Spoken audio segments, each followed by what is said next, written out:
Bismillah. Assalamualaikum warahmatullahi wabarakatuh.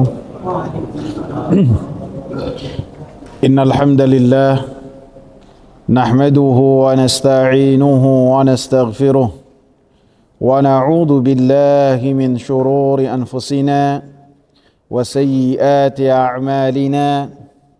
Man yahdihillahu fala mudilla lahu wa man yudlil fala hadiya lahu. أشهد أن لا إله إلا الله وأشهد أن محمدا عبده ورسوله اللهم صل وسلم وبارك على نبينا محمد وعلى آله وصحبه ومن اتبع بهداه إلى يوم القيامة. Hadirin jamaah sekalian yang saya muliakan, kita sekarang masuk ke hadis yang ketiga, masih dari bab yang pertama yang berkaitan dengan ikhlas. Wa an Aisyah radhiyallahu anha qalat qala an-nabiy sallallahu alaihi wasallam la hijrata ba'da al-fath walakin jihadun wa niyyatun fa idza stunfirtum fanfiru. Dari Aisyah radhiyallahu anha, beliau berkata, Rasulullah sallallahu alaihi wasallam bersabda, la hijrata ba'dal fathi, tidak ada hijrah setelah pembebasan, setelah kemenangan. Walakin jihadun wa niyatun, akan tetapi yang ada adalah jihad, yang ada adalah niat. Wa idastunfirtum fanfiru, dan apabila kalian diminta untuk berjihad, fanfiru, maka berangkatlah untuk berjihad di jalan Allah subhanahu wa ta'ala. Muttafaqun alaih, hadis ini muttafaqun alaih, disepakati oleh Al-Imam Bukhari dan oleh Al-Imam Muslim dalam kedua kitab sahihnya. Berkata Al-Imam Nawawi rahimahullah yang berkaitan dengan hijrah, beliau mengatakan, wa ma'nahu la hijrata min Makkah li'annaha sarat dara Islam. Artinya adalah tidak ada hijrah dari kota Mekah karena kota Mekah telah menjadi negeri Islam. Jamaah sekalian yang saya muliakan, hadis ini berkaitan dengan bagaimana Nabi sallallahu alaihi wasallam menyatakan kepada para sahabat bahwasanya tidak ada hijrah setelah Nabi sallallahu alaihi wasallam menaklukkan kota Mekah. Karena al-fath di sini adalah yang berkaitan dengan kota Mekah.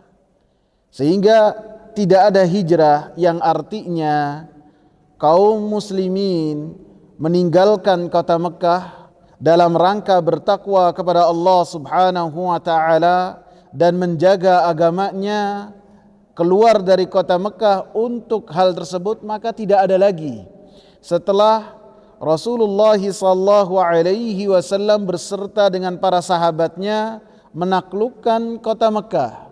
Walakin jihadun wa niyatun, akan tetapi yang ada, kata Rasulullah, ketika orang-orang yang beriman dari kota Mekah yang mereka ingin meninggalkan kota mereka, akan tetapi ketika mereka meninggalkan bukan dalam rangka seperti yang telah dilakukan oleh para sahabat terdahulu. Ketika mereka meninggalkan kota Mekah dalam rangka menjaga agama, dalam rangka supaya bisa melaksanakan syiar-syiar, dalam rangka supaya menjalankan perintah Allah secara bebas, tidak. Akan tapi hal tersebut telah hilang. Kota Mekah menjadi kota Islam. Akan tetapi bisa seseorang yang tinggal di kota Mekah meninggalkan kota Mekah dalam rangka berjihad di jalan Allah subhanahu wa ta'ala. Karena jihad keluar dari kota Mekah, meninggalkan kota Mekah, kemudian bersama dengan kaum muslimin berjihad di jalan Allah Subhanahu wa taala, melakukan perluasan kekuatan Islam seperti yang telah dilakukan oleh para sahabat terdahulu. Sehingga Rasulullah katakan walakin jihadun wa niyatun. Yang ada setelah kota Mekah dibebaskan adalah ketika seorang meninggalkan kota Mekah dalam rangka untuk berjihad di jalan Allah Subhanahu wa taala. Dan ketika berjihad harus dihadirkan niat. Niatnya haruslah dalam rangka untuk menjadikan kalimat la ilaha illallah dijunjung tinggi.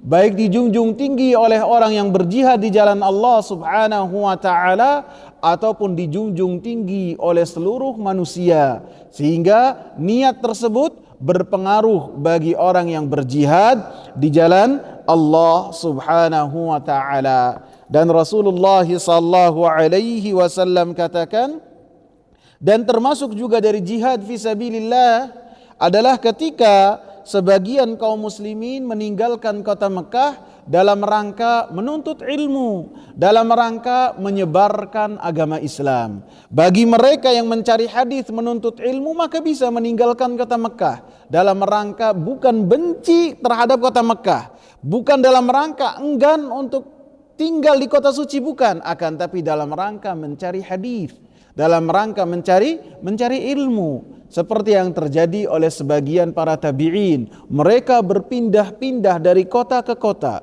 Dari kota Mekah mereka datang ke kota Madinah. Dan dari kota Madinah mereka meninggalkan dari dua kota suci ini, menuju kota-kota yang jauh kedudukannya dari dua kota suci ini dalam rangka apa? Mencari ilmu. Bahkan sebagian sahabat yang tinggal di kota Madinah pun mereka meninggalkan kota Madinah dalam rangka mencari ilmu, ataupun dalam rangka mereka menyebarkan ilmu, seperti yang telah dilakukan oleh para sahabat ridwanullahi alaihim. Bagaimana para sahabat mereka tinggal di kota Basra, bagaimana para sahabat tinggal di kota Taif. Sebagian sahabat ada yang tinggal di negeri Syam yang kedudukannya jauh daripada kota Madinah dan kota Mekah. Akan tapi yang mereka lakukan dalam rangka menyebarkan ilmu, sehingga ilmu tidaklah berpusat di dua kota suci ini. Sehingga ketika Abu Darda mengajak saudara seimannya Salman Al-Farisi untuk tinggal di negeri Syam, yang mana negeri Syam memiliki keutamaan yang banyak, maka ketika Abu Darda mengajak Salman Al-Farisi untuk tinggal di negeri Syam, maka kata Salman Al-Farisi, fa innal qudsa la yuqaddisuk, karena sesungguhnya tempat yang memiliki kemuliaan tidaklah akan memberikan kepada engkau kemuliaan, akan tetapi yang akan seseorang mendapatkan kemuliaan di sisi Allah Subhanahu wa taala ketika seseorang bertakwa kepada Allah Subhanahu wa taala dimanapun dia berada. Ketika dia menjalankan perintah Allah Subhanahu wa taala di kapanpun dan dimanapun, baik dikala dia sendiri ataupun dikala dia bersama dengan kaum muslimin, dia bertakwa dan menjalankan perintah Allah dan Rasulnya, maka hal tersebut akan menjadikan orang tersebut memiliki kedudukan di sisi Allah Subhanahu wa taala. Kemudian Rasulullah sallallahu alaihi wasallam mengatakan, wa idastunfirtum fanfiru, apabila kalian diminta untuk berjihad di jalan Allah Subhanahu wa taala, fanfiru, maka hendaklah kalian berjihad di jalan Allah Subhanahu wa taala. Apabila kalian diminta oleh pemimpin dari kaum muslimin untuk menegakkan kalimat la ilaha illallah, mengangkat senjata, berjihad di jalan Allah Subhanahu wa taala dengan jasad, dengan tubuh, dengan tenaga, dengan pikiran, dengan senjata, maka hendaknya hal tersebut dilaksanakan oleh orang-orang yang beriman, karena kewajiban jihad telah wajib bagi dirinya, karena pemerintah yang berkuasa telah memerintahkan orang-orang yang beriman untuk berjihad di jalan Allah Subhanahu wa ta'ala. Sehingga berjihad di jalan Allah Subhanahu wa ta'ala secara umum hukumnya adalah fardu kifayah. Apabila ada sebagian kaum muslimin yang melaksanakannya, maka kewajiban tersebut gugur bagi orang-orang yang tidak melaksanakan jihad fisabilillah. Akan tetapi apabila pemerintah yang berkuasa, waliul amr, memerintahkan untuk berjihad di jalan Allah Subhanahu wa ta'ala kepada kaum muslimin, maka wajib bagi kaum muslimin untuk memenuhi panggilan tersebut sesuai dengan kemampuan masing-masing. Karena Rasulullah sallallahu alaihi wasallam dalam hadis ini mengatakan, wa idastunfirtum, apabila kalian diminta untuk berangkat di medan jihad, maka hal tersebut menjadi kewajiban buat diri kalian untuk memenuhi seruan jihad dari pemerintah yang berkuasa. Sehingga ini menunjukkan tidak bisa jihad di jalan Allah Subhanahu wa ta'ala dilaksanakan secara perorangan, secara kelompok-kelompok. Majelis ilmu karena majelis ta'lim, karena telah membahas bab jihad, kemudian mereka berusaha untuk berjihad di jalan Allah. Kemana saja? Misalnya dianggap di daerah-daerah yang rawan dengan kerusuhan, ataupun misalnya dianggap ada kerusuhan, kemudian mereka pergi ke sana. Maka ini bukan jihad fisabilillah. Karena jihad harus ada rayah, harus ada bendera, harus ada pemerintah yang memerintahkannya. Apabila pemerintah telah memerintahkan untuk berjihad, baru hal tersebut bisa dilaksanakan. Akan tetapi apabila individu untuk melaksanakannya, maka itu tidak bisa dilakukan. Begitu juga hukum-hukum yang berkaitan dengan khalayak, yang berkaitan dengan stabilitas keamanan, maka tidak boleh perorangan untuk melaksanakannya. Misalnya hukum kisos dilaksanakannya oleh kelompok-kelompok yang kelompok tersebut tidak memiliki kekuasaan terhadap daerah yang mereka tinggali. Mereka bukan pemerintah yang berkuasa, maka tidak boleh menerapkan hal tersebut. Apabila diterapkan, maka akan terjadi kegaduhan yang luar biasa. Setelah membahas tentang nisab, batasan minimal potong tangan, kemudian ada yang mencuri, baik itu tetangga ataupun siapa ataupun anak, kemudian dipotong. Tidak boleh. Harus pemerintah yang berkuasa. Begitu juga ketika melaksanakan hukum rajam. Orang yang sudah menikah kemudian melakukan perbuatan zina, kemudian setelah orang tersebut ternyata benar-benar melakukan zina dengan pengakuannya, kemudian dirajam sampai mati. Tidak boleh. Yang melakukan hanya bisa adalah pemerintah yang berwenang. Sebagaimana para sahabat, mereka datang kepada Rasulullah sallallahu alaihi wasallam menjelaskan keadaan mereka, kemudian Rasulullah sallallahu alaihi wasallam yang menghukumi mereka, menunjukkan itu adalah harus dilakukan oleh pemerintah yang berkuasa, dan Rasulullah sallallahu alaihi wasallam pada saat itu adalah menjadi pemimpin untuk kaum muslimin. Sehingga disebutkan oleh Imam Muhammad bin Shalih Al-Utsaimin rahimahullah, beliau mengatakan termasuk yang menjadikan hukum jihad fisabilillah menjadi wajib ketika ada seruan dari penguasa seperti yang tercantum dalam hadis ini. Dan dalam surat At-Taubah ayat 37 dan 39, Allah Subhanahu wa taala sebutkan, ya ayyuhalladzina amanu ma lakum idza qila lakum unfiru fi sabilillahi tsaqaltum ilal ard. Wahai orang-orang yang beriman, ada apa gerangan dengan kalian apabila dikatakan kepada kalian berjihadlah di jalan Allah Subhanahu wa taala, kalian lebih condong untuk lebih enak untuk merasa dekat dengan ketenangan, dengan meninggalkan jihad fisabilillah ilal ard, berat untuk melakukannya. Araditum bil hayatid dunya minal akhirah, apakah kalian lebih ridha dengan kehidupan dunia daripada kehidupan akhirat? Maka Allah katakan, fama mata'ul hayatid dunya fil akhirati illa qalil. Dan tidaklah kesenangan kehidupan dunia apabila dibandingkan dengan kehidupan akhirat, kecuali sangat sedikit sekali. Lebih-lebih yang berkaitan dengan orang-orang yang berjihad di jalan Allah subhanahu wa ta'ala. Maka ketika mereka berjihad di jalan Allah subhanahu wa ta'ala dan mereka mati dalam keadaan syahid membela kalimat la ilaha illallah, maka di alam barzah langsung terbebas dari pertanyaan munkar dan nakir.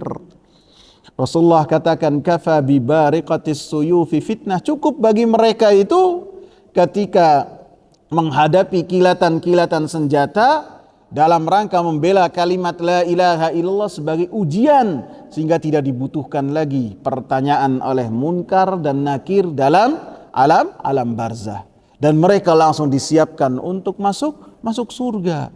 Sehingga kenikmatan surga yang sedikit, seseorang masuk dalam surga dalam waktu sesaat, maka akan melupakan semua kesusahan ketika dia di dunia.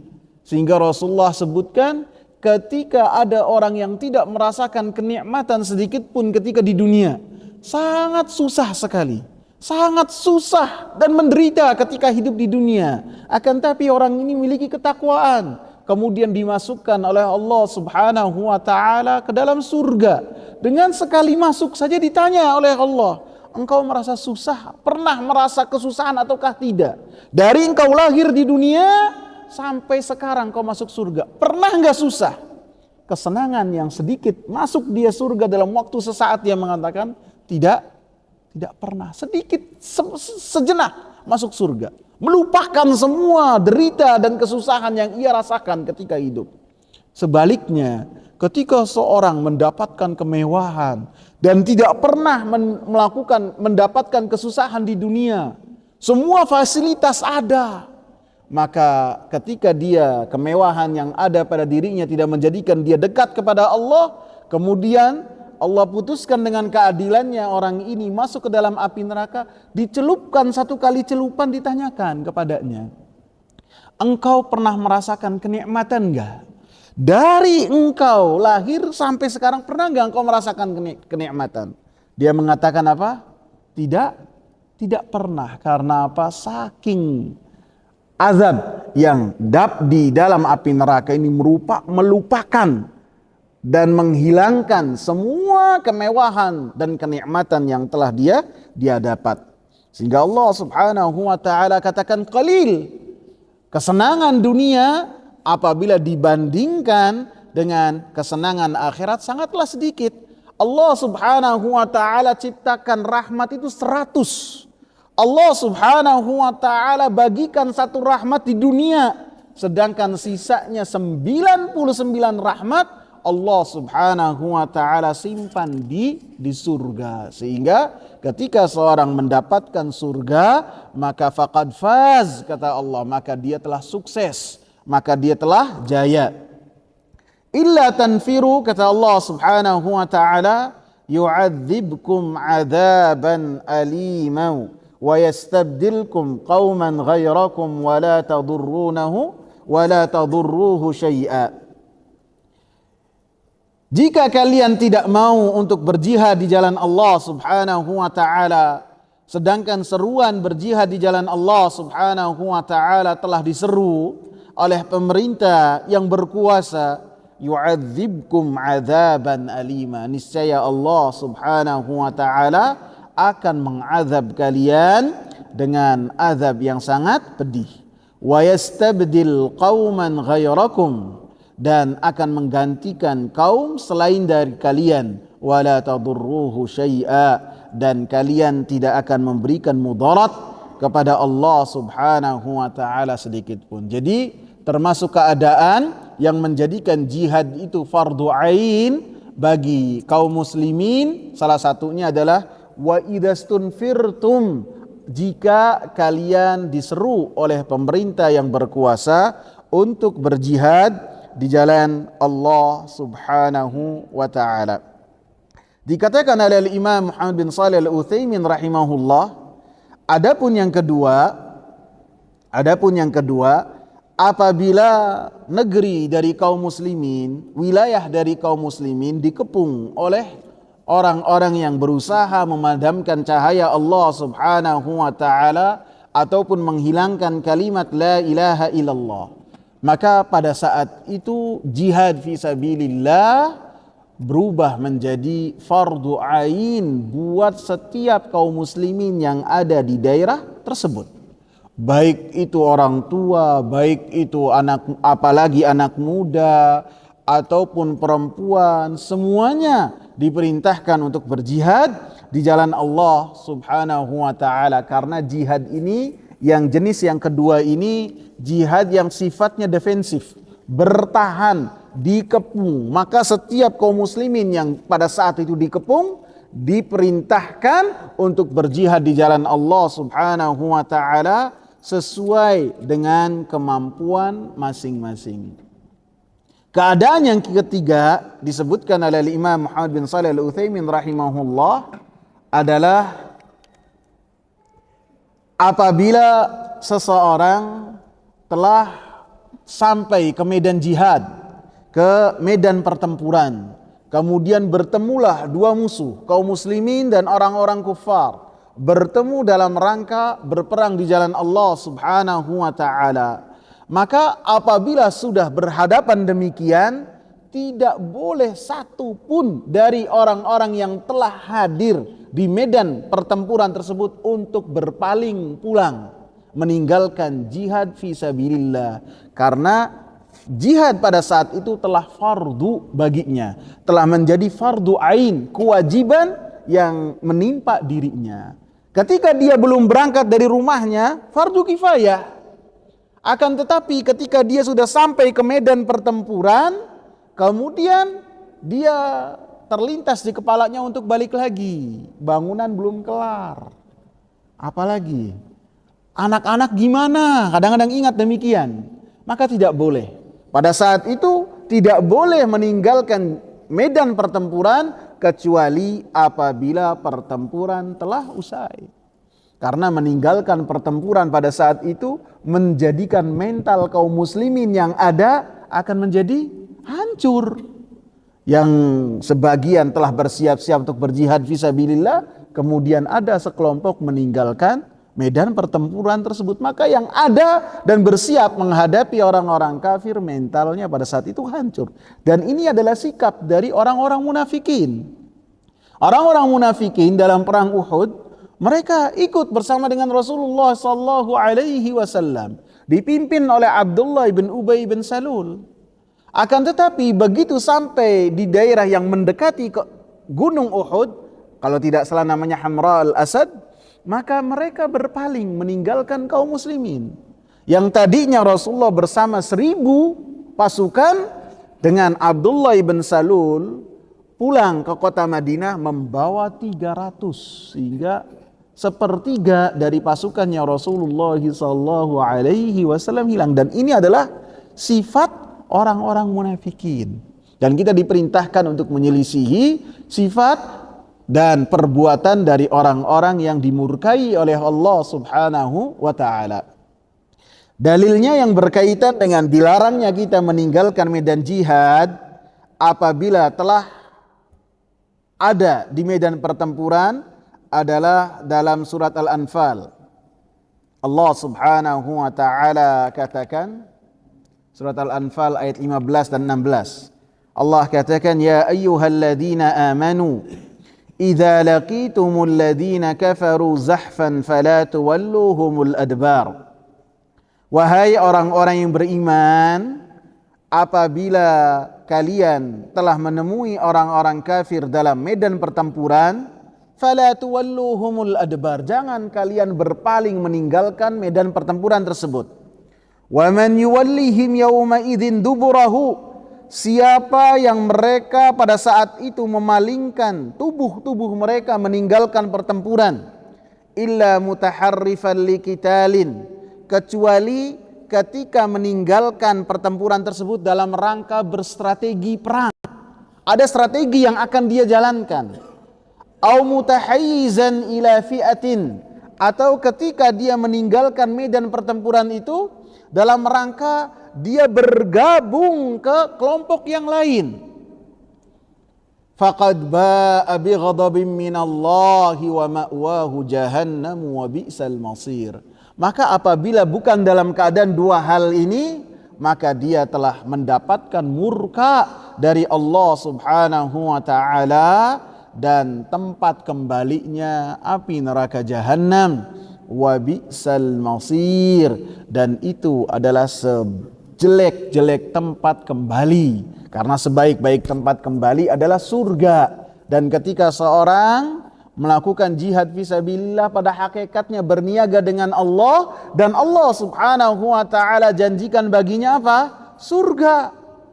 Akan tetapi ketika sampai dalam medan pertempuran kemudian dia berpaling karena takut, maka Allah Subhanahu wa taala katakan faqad ba'a bi ghadabin minallah, dia akan kembali, dia akan mendapatkan murka dari Allah Subhanahu wa taala, dan tempat kembalinya adalah api neraka, wa bi'sal masir, dan itu adalah sejelek-jelek tempat kembali.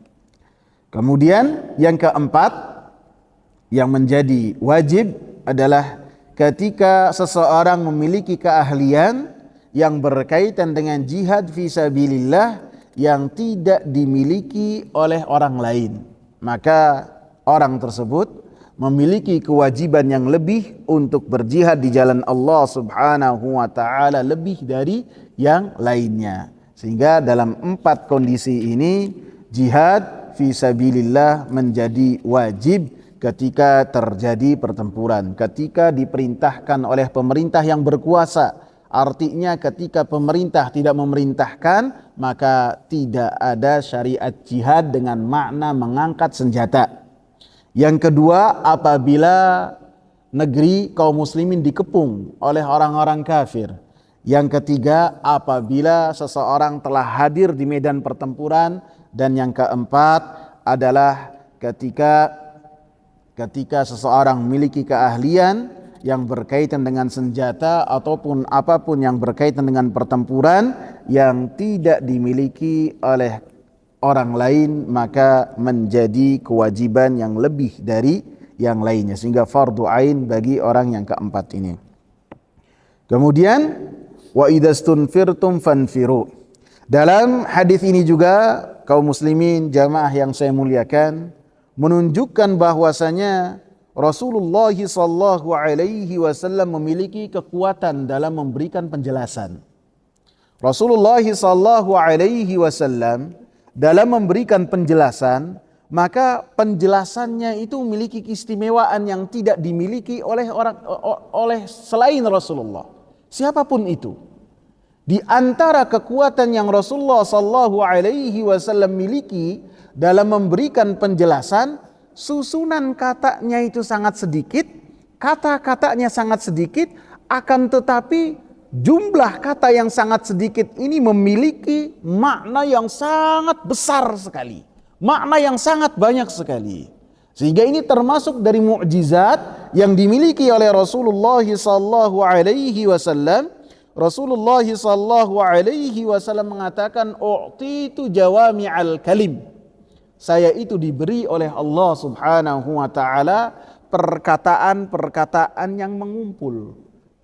Makna perkataan-perkataan mengumpul ataupun perkataan-perkataan yang menyeluruh, salah satu maknanya yang pertama disebutkan oleh Imam Ibn Rajab Al-Hanbali rahimahullah dalam Jami'ul Ulum wal Hikam. Beliau mengatakan, makna yang pertama, beliau ketika berbicara perkataannya sedikit akan tapi memiliki makna yang luas. Ini termasuk hadis ini, la hijrata ba'dal fathi walakin jihadun wa niyatun wa idastunfirtum fanfiru. Kalimat kata-kata yang Nabi sallallahu alaihi wasallam sedikit beliau sampaikan sedikit, akan tapi maknanya sangat luas. Bisa jadi seorang ketika menyampaikan tentang pembahasan ini bisa sampai 2 kali pertemuan, 3 kali pertemuan, sampai 5 kali ataupun 6 kali. Seperti hadis lain Rasulullah SAW mengatakan, la darara wa la dirar.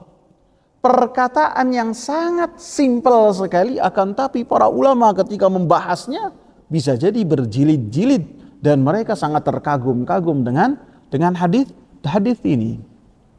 Ketika Rasulullah SAW menjelaskan, maka penjelasan yang Rasulullah SAW katakan menjadi satu kaidah, yang kaidah tersebut dipahami oleh orang-orang yang beriman.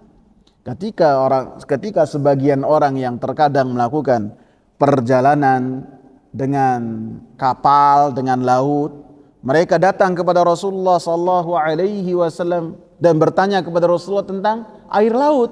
Karena air laut bentuknya beda, asin. Mereka bertanya kepada Rasulullah, ya Rasulullah, bagaimana air laut?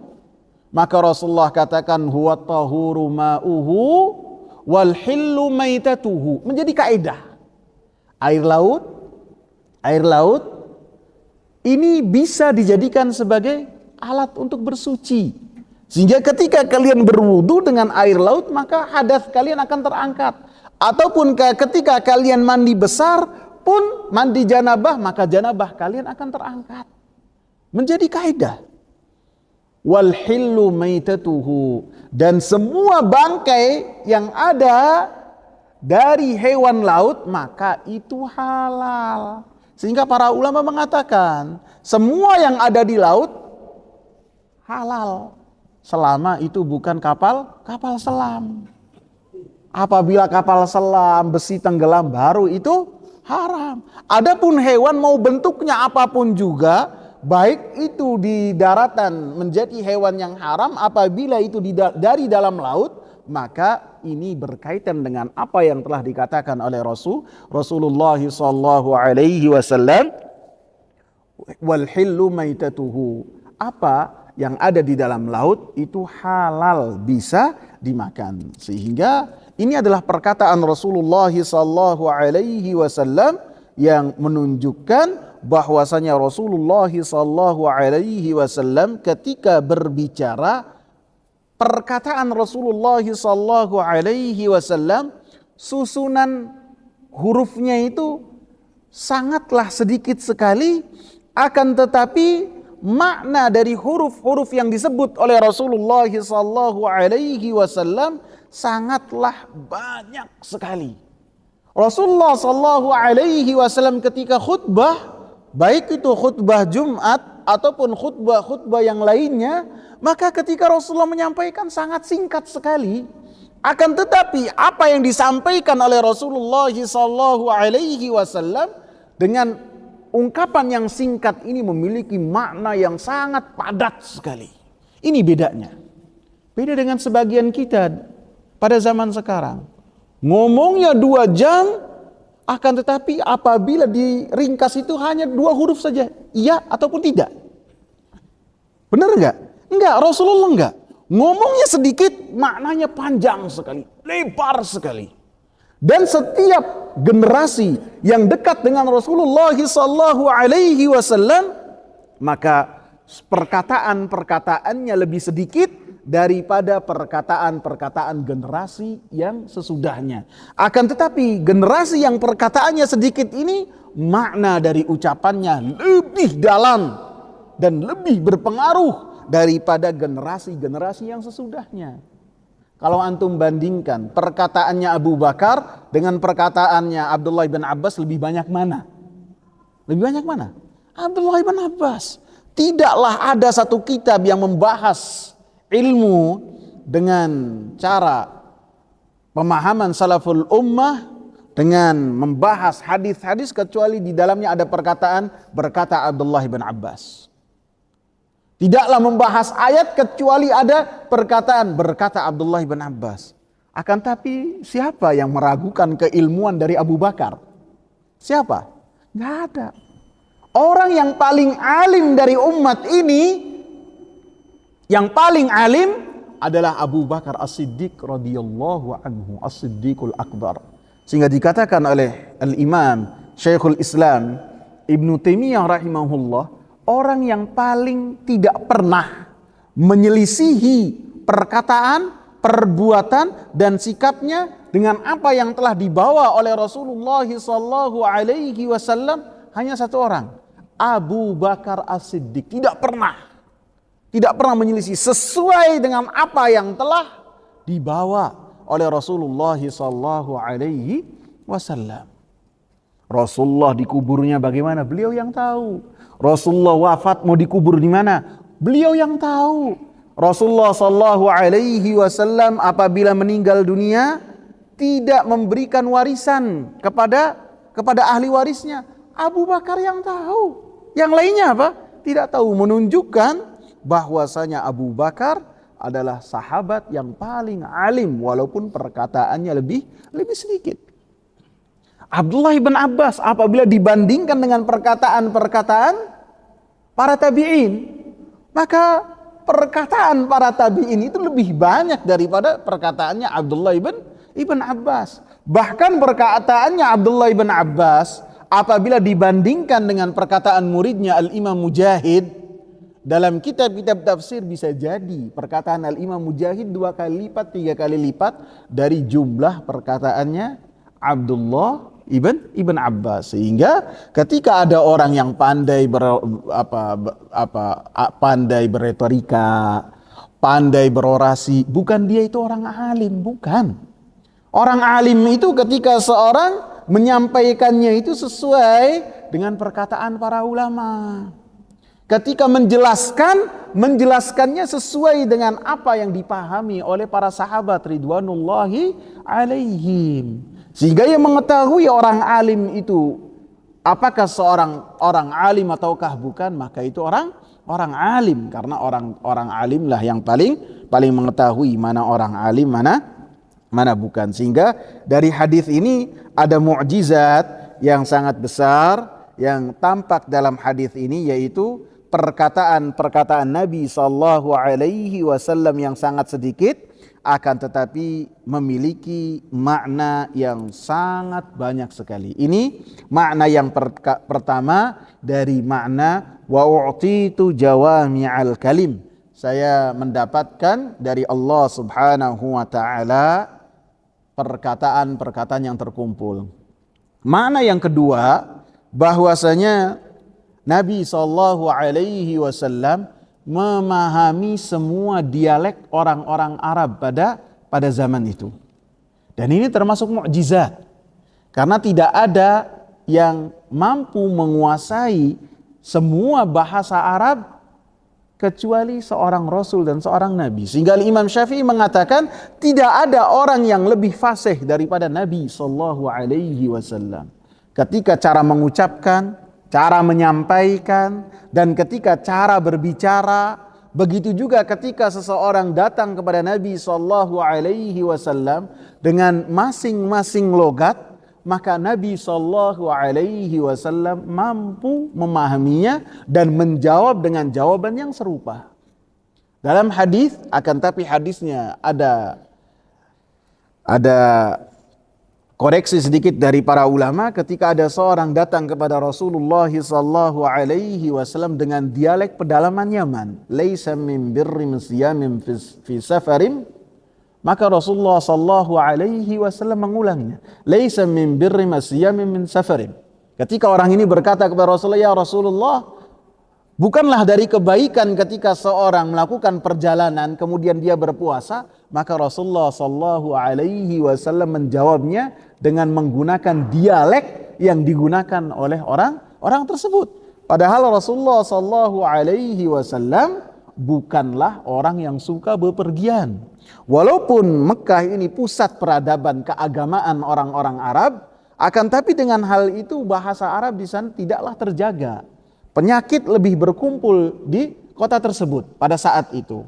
Sehingga ketika Nabi sallallahu alaihi wasallam mampu menguasai semua dialek dari bahasa Arab, menunjukkan Nabi sallallahu alaihi wasallam diutus oleh Allah Subhanahu wa taala, karena tidaklah mampu melakukan hal tersebut kecuali seorang nabi dan seorang rasul. Wallahu taala alam. Insyaallah pada pertemuan berikutnya akan kita bahas kandungan dari hadis yang kedua ini lebih mendalam, yang berkaitan dengan apa yang terkandung dalam hadis ini. Baik yaitu yang berkaitan dengan hijrah, yang berkaitan dengan pembebasan kota Mekah, ataupun yang berkaitan dengan jihad dan berkaitan dengan niat yang menjadi pembahasan dalam hadis ini. Semoga bermanfaat. Subhanakallahumma bihamdika asyhadu an la ilaha illa anta astaghfiruka wa atubu ilaih. Assalamu alaikum warahmatullahi wabarakatuh.